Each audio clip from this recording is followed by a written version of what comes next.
మీ ఎలాంటి వ్యాపార ప్రకటనలకైనా వెంటనే మా ఛానల్ సంప్రదించండి.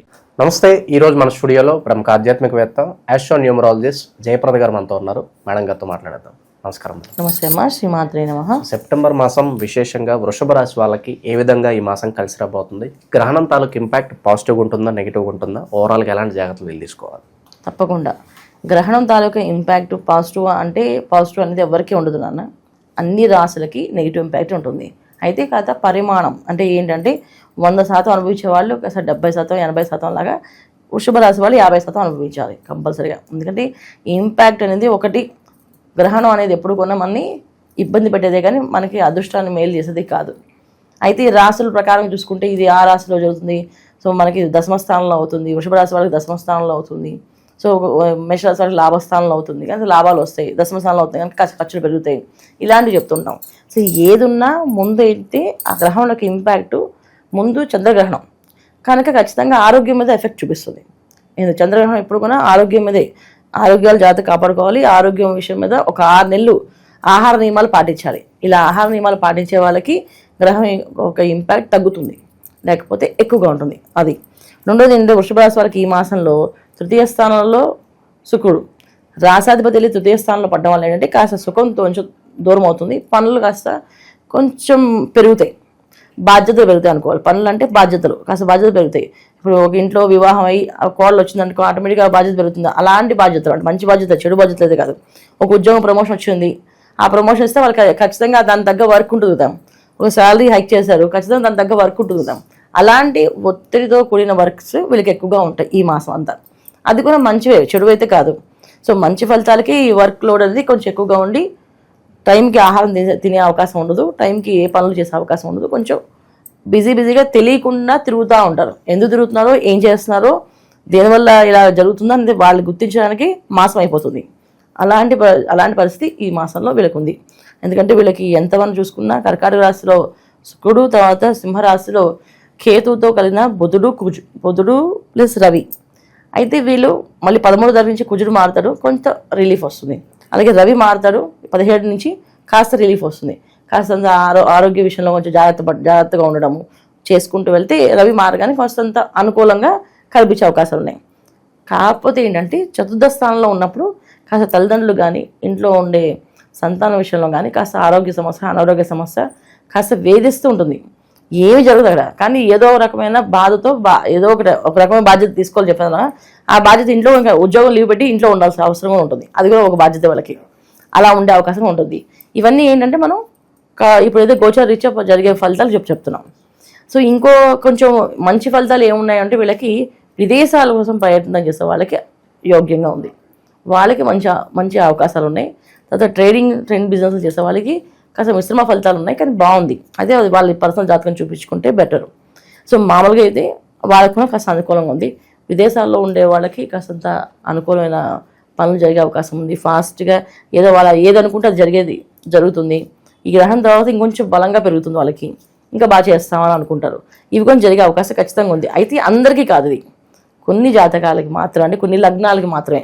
సో వాళ్ళకి ఆ లగ్నాలు లేకపోతే కాస్త విరుద్ధంగా జరుగుతాయి. ఎందుకంటే గ్రహణం ఇంపాక్ట్ అనేది వీళ్ళ మీద ఖచ్చితంగా ఉంటుంది. దానివల్ల కాస్తంత ఇబ్బంది ఎక్కువగానే కనిపిస్తుంది. ఇది వీళ్ళకి. ఇంకా వీళ్ళకి భూమి గురించి సంబంధించిన విషయాల్లో అయితే మంచి అవకాశాలు ఉన్నాయి. భూమి భూమి కొనాలంటే ఒక మంచి యోగ్యమైన భూమిని వీళ్ళు వెతుక్కోగలరు, కొనగలరు. ఎందుకంటే చతుర్థ స్థానంలో రవి బుధులు కలిసి ఉండడం వల్ల ఆ భూమి మనకు పనికొస్తుంది, ఇంత రేటు పెట్టి మనం కొనుక్కోవచ్చు అని చెప్పి కాస్త ఒక సాహసం చేయొచ్చు, తీసుకోవచ్చు కొనం. ఏదైనా కన్స్ట్రక్షన్ ఫీల్డ్లో ఉన్న వాళ్ళకి ఇంకొంచెం మంచి లాభాలు వచ్చే అవకాశం ఖచ్చితంగా ఉంది. ఆర్థిక పరిస్థితి ఎలా ఉంటుందంటారు? ₹1 ఏదన్నా దాచుకోగలిగే పరిస్థితులే ఉంటాయంటారా? అంటే ఆర్థిక పరిస్థితి ఎవరికి కూడా బాగుండదు. ఎందుకు అంటే రూపాయి దాచుకునే పరిస్థితి ఇప్పుడు కనిపించట్లేదు. ఇప్పుడున్న పరిస్థితికి, గ్రహణ స్థితికి అలా ఉంది ప్రస్తుతం. అయితే ఏంటంటే ఏదైనా ఇన్వెస్ట్ చేయొచ్చు. దానికి లోన్ కానీ సంబంధించిన ఎవరి దగ్గర ఫ్రెండ్ దగ్గర హ్యాండ్ లోన్స్ కానీ లేకపోతే బ్యాంక్ లోన్స్ కానీ తీసుకునే అవకాశం ఉంటుంది. టైంకి అయితే డబ్బులు వస్తాయి. సమయానికి ఆ భూమి కొనాలనుకుంటే బాగా వీళ్ళకి లాభంగా ఉంటుంది. సో భూములు కొనాలనుకున్న వాళ్ళు కొనుక్కోవచ్చు శుభ్రంగా. అలాగే ఏదైనా ఫ్లాట్ కొనాలనుకున్నా కొనుక్కోవచ్చు. దానివల్ల ఏంటి అప్పు చేసుకున్నా అది వీళ్ళకి లాభదాయకమే. అందుకే ఈ టైంలో, ఈ మాసంలో అందుకని చేసుకోవచ్చు. సమాజంలో పేరు గుర్తింపు పరంగా ఎలా ఉంటుంది వీళ్ళకి? ఏదన్నా పరువు నష్టం కానీ ఎలాంటి సూచనలు ఏమైనా కనిపిస్తాయి? ఖచ్చితంగా బాగుంటుంది, అది ఇబ్బంది లేదు. అంటే ఏ విషయంలో కూడా వీళ్ళకి మనం ఇవన్నీ చెప్పాలి అంటే పర్సనల్ జాతకం చూడాలి. అంటే డైరెక్ట్గా గోచార రీత్యా బాగుందని చెప్పలేము. తృతీయ స్థానంలో శుక్రుడు ఉండడం వల్ల కాస్తంత మంచి జరుగుతుంది, కాస్త చెడు కూడా జరుగుతుంది. మంచి ఏంటి, మనకి కావాల్సినవన్నీ కూడా అన్నదమ్ములు కావచ్చు, అక్కచెల్లెలు కావచ్చు, వాళ్ళకి సపోర్ట్ దొరకడం, ఏదో ఆస్తుల విషయంలో ఉంటే ఆస్తులు వీళ్ళ పేరున అనుకూలంగా మారడం కానీ, తల్లిదండ్రులు ఆస్తులు ఇవ్వడం కానీ ఇవి జరిగే అవకాశాలు ఉన్నాయి. ఇంకోటి ఏంటి, మన సుఖం దూరం అవుతుంది. అంటే మనకు బాధ్యతలు ఎక్కువ అవుతాయి, ఆ బాధ్యత వల్ల కష్టపడతాం. కాకపోతే ఏంటంటే ఇప్పుడు మీరు అడిగిన ఏదైతే పరువు నష్టం కానీ ఇవి అవుతాయంటే పర్సనల్ జాతకాన్ని చూడాలి. పర్సనల్ జాతకంలో ఈ గ్రహణం వల్ల ఇంపాక్ట్ మామూలుగా అయితే చూడడం అవసరం లేదు, ఇప్పుడైతే చూసుకోవాలి.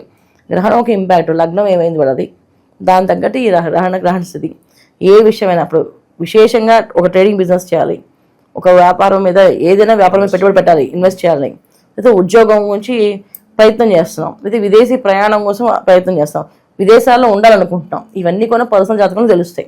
వీళ్ళు చేయగలరు, లైఫ్లో ఇది చేస్తే వీళ్ళకి అదృష్టం ఉంటుంది, లేకపోతే ఉండదు అని చెప్పచ్చు. అంతేగాని గోచారీత్యా చెప్పకూడదు. ఇక సినీ రాజకీయ ప్రముఖులకు ఎలా ఉండబోతుంది విశేషంగా? సినీ రాజకీయ ప్రముఖులకి యోగం అనేది చెప్పచ్చు. ఎందుకంటే మాటలు బాగా వస్తుంటాయి. చతుర్థ స్థానంలో బుధుడు ఉండడం వల్ల సో మాటలు చాలా చక్కగా మాట్లాడుతూ ఉంటారు, అన్ని విధాలా వీళ్ళకి యోగ్యంగా అనిపిస్తుంది. అది బుధుడు మారుతాడు కనుక పంచమ స్థానంలో అది ఇంకా యోగ్యమైనది. అంటే అసలు ఎలా మాట్లాడతారు, ఎలా చెప్తారు అనేది అసలు మామూలు వృషభ రాశి వాళ్ళే బాగా మాట్లాడతారు. దాని తగ్గట్టు ఇప్పుడు ఇంకో అంటే వీళ్ళు రాతలు బాగా రాస్తారు, మాటలు బాగా మాట్లాడతారు. ఇది డిపెండ్స్ ఆన్ దాని నక్షత్రాలు బట్టి. కొంతమంది బాగా రాస్తారు, అస్సలు మాట్లాడరు, అన్ని రాసిస్తుంటారు. కొంతమంది బాగా మాట్లాడతారు. ఈ రెండిట్లో కొన్నా వీళ్ళకి మంచి అవకాశం, మంచి యోగ్యమైన ఉంది. సినిమా ఇండస్ట్రీలో రైటర్స్లా ఉన్న వాళ్ళ వరకు కూడా మంచి గుర్తింపు వచ్చి వాళ్ళకి ఒక మంచి అవకాశం వచ్చి బయటకు వచ్చే అవకాశం ఉంది. వాళ్ళ పేరు ప్రఖ్యాతులు బాగా బలపడే అవకాశం ఉంది. ఇది కూడా డిపెండెన్స్ వాళ్ళ పర్సనల్ జాతకం బట్టే, గోచారీత్యా కాదు. ఇక విశేషంగా ఎలాంటి పరిహారాలు దైవారాధన చేసుకుంటే బాగుంటుందంటారు ఈ రాశి వాళ్ళకి? ఎక్కువగా దుర్గా అమ్మవారి ఆరాధన. ఎందుకంటే దశమ స్థానంలో వీళ్ళకి గ్రహణం ఒకటి ఏర్పడుతుంది. రెండోది ఏంటంటే అక్కడ రాహు ఉన్నాడు.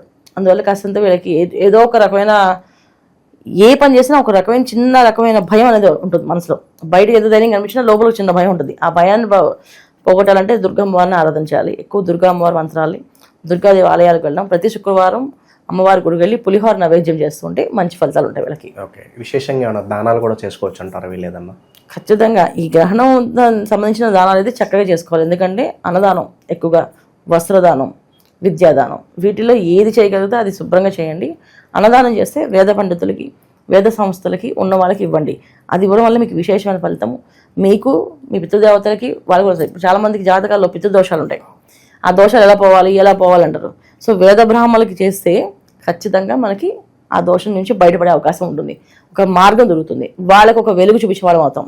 అందుకనండి చేయాలని ఇంట్రెస్ట్ ఉన్న వాళ్ళు చక్కగా మనం శృంగేరి మఠం, కంచి మఠం ఇవన్నీ ఉన్నాయి. కాదు మన కళ్ళతో చూసి మా చేతితో మేము ఇవ్వాలనుకుంటే మమ్మల్ని సంప్రదించండి, మేము మీకు చూపిస్తాం. ఆ మఠాలకు వెళ్ళి మీరు ఇవ్వచ్చు హ్యాపీగా. ఓవరాల్గా వృషభ రాశి వారి పరిస్థితి సెప్టెంబర్ మాసం ఏ విధంగా ఉండబోతుందో మీ మాటలో చాలా బాగా వివరించారు. ధన్యవాదాలు. నమస్తే మా శ్రీమాత్రే నమః.